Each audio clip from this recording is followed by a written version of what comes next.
بسم اللہ الرحمن الرحیم۔ آج ہمارے اس ویڈیو کا عنوان ہے اصول حدیث، جس کو اصطلاحات حدیث بھی کہا جاتا ہے۔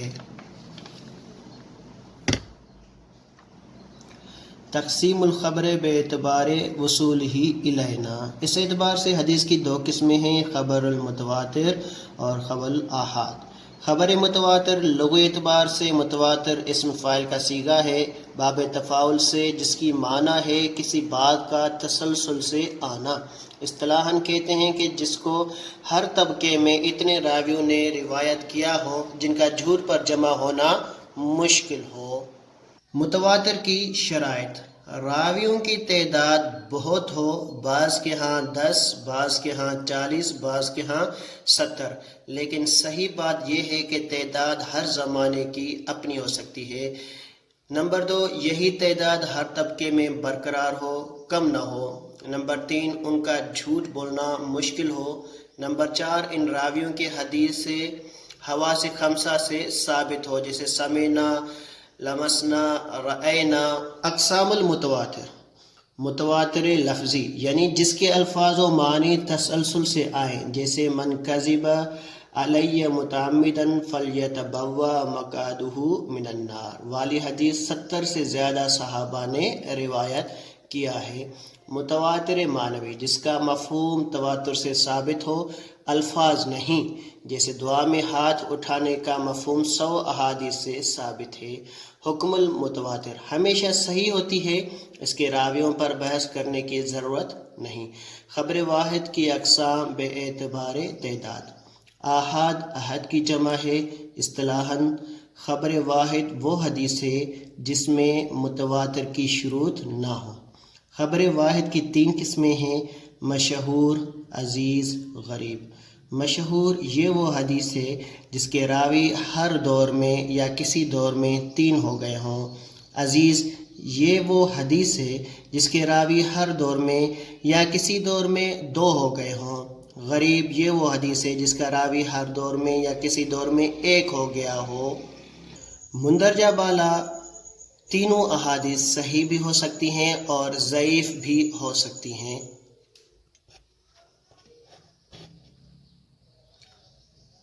صحیح لذاتہ، اس حدیث کو کہتے ہیں جس میں 5 شرائط موجود ہوں: راوی عادل ہو، سند متصل ہو، حافظ قوی ہو، متن میں شذوذ نہ ہو، متن میں علت خفیہ نہ ہو۔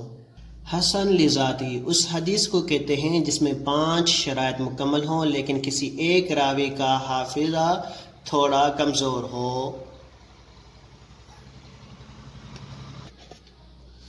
نوٹ: 5 شرائط میں سے 3 سند سے اور 2 متن کے ساتھ تعلق رکھتی ہیں۔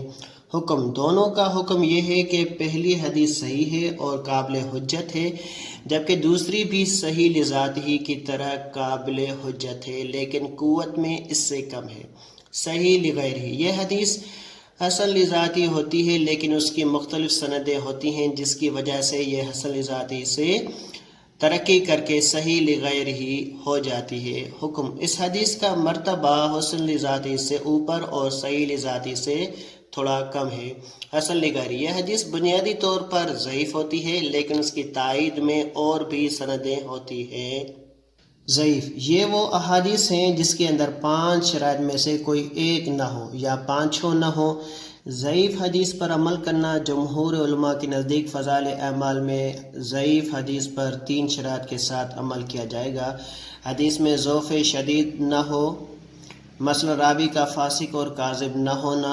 ضعیف حدیث کا کوئی اصل موجود ہو، مثلا ضعیف حدیث نماز کے بارے میں ہے جبکہ نماز کی فضیلت میں صحیح احادیث بھی موجود ہیں۔ ضعیف حدیث پر عمل کرتے ہوئے یا بتاتے ہوئے یوں کہنا چاہیے کہ حضور صلی اللہ علیہ وآلہ وسلم سے روایت کی گئی ہے، یعنی یقین کے الفاظ استعمال نہ کیے جائیں۔ ضعیف احادیث معلق، یہ وہ حدیث ہے جس کے اندر سند کے شروع سے راوی گرے ہوئے ہوں، چاہے 1 ہو، چاہے 2 ہوں، چاہے 3 ہوں۔ مرسل، سند کے آخر سے تابعی کے بعد صحابی گرا ہوا ہو۔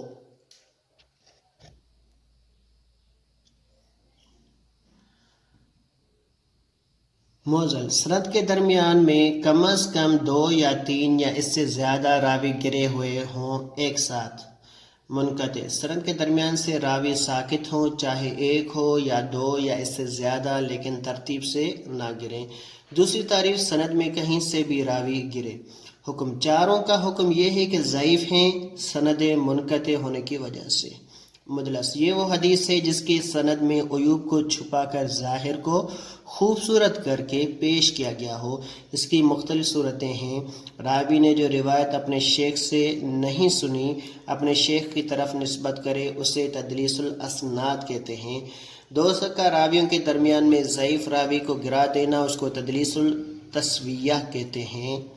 اپنے استاد کی کنیت، نسبت یا صفت ایسی بیان کرے جو لوگوں میں مشہور نہ ہو اس کو تدلیس الشیوخ کہتے ہیں۔ حسی کلمات کہہ کر خاموش ہو جائے، پھر کسی راوی کا نام لے اور محسوس کرائے کہ میں نے فلاں سے سنا ہے، اس کو تدلیس السکوت کہتے ہیں۔ اپنے استاد کے ساتھ کسی اور کو عطف کے ذریعے جوڑے، جیسے کہے کہ حدثنا فلان و فلان، حالانکہ اس نے صرف ایک سے سنا ہے، اس کو تدلیس العطف کہتے ہیں۔ حکم بعض حضرات فرماتے ہیں مدلس حدیث مطلقاً رد کی جائے گی، اور بعض حضرات کہتے ہیں اگر اس نے دھوکے کی صراحت کر دی پھر اس کی روایت سنی جائے گی۔ موضوع یہ وہ گڑھا ہوا جھوٹ ہے جو رسول اللہ صلی اللہ علیہ وسلم کی طرف منقول ہو۔ حکم لوگوں کو بتلانے کے لیے بیان کی جا سکتی ہے کہ یہ حدیث جھوٹی ہے۔ منکر یہ وہ حدیث ہے جس کی سند میں راوی فحش غلطیاں کرے یا فسق و فجور کا مرتکب ہو۔ حکم یہ حدیث بھی ضعیف ہے۔ معلل یہ وہ حدیث ہے جس میں خفیہ علت موجود ہو جبکہ حدیث کا ظاہر سلامت نظر آتا ہو۔ مدرج یہ وہ حدیث ہے جس کی سند کے سیاق کو تبدیل کیا گیا ہو یا اسے متن میں وہ جملہ درج کیا گیا ہو جو اس حدیث میں نہ ہو۔ حکم علماء و محدثین کا اجماع ہے کہ ادراج حرام ہے سوائے کسی اجنبی لفظ کی تفسیر کرے۔ مقلوب یہ وہ حدیث ہے جس کی سند یا متن میں الٹ پلٹ کی گئی ہو۔ یہ تبدیلی صرف امتحان کی خاطر کی جا سکتی ہے، اس کے علاوہ حرام ہے۔ شاذ یہ وہ حدیث ہے جس کو روایت کرنے والا مقبول راوی ہو لیکن یہ روایت اپنے سے ثقات راویوں کی روایت کے مخالف ہو۔